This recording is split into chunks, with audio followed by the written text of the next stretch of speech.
إليكم للكتابة العربية الأخ محمد مجاهد حفظه الله. أرجو منه أن يقترب من المذياع ويعرب عما يجيش في صدره. السلام عليكم ورحمة الله وبركاته.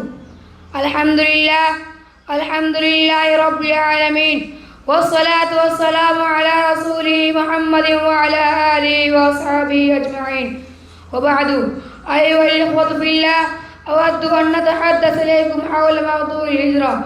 فقد قال رسول الله صلى الله عليه وسلم عند الهجرة مخاطبا أرض مكة: والله إنك لخير أرض الله وحب أرض الله إلى الله، ولولا أني أخرجت منك ما خرجت. أيها المستمعون، دعا رسول الله صلى الله عليه وسلم الناس إلى عبادة الله وحده، فآمن بهذه الدعوة القليلون وأنكرها الكثيرون، ولم يكتفوا برفض الدعوة وإنكارها، بل بدأوا يؤذون رسول الله صلى الله عليه وسلم وأصحابه، حتى إذا بلغ السيل الزبا فأمرهم الله بالهجرة التي كانت أشك من كل شيء.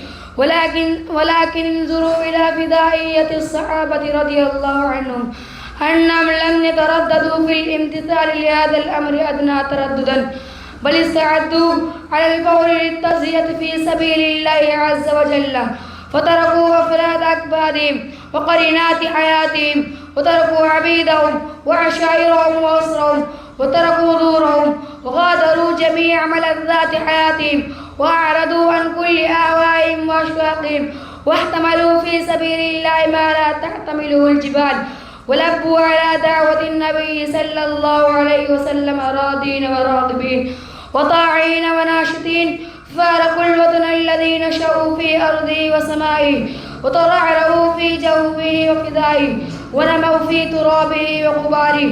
وآخر دعوانا أن الحمد لله رب العالمين.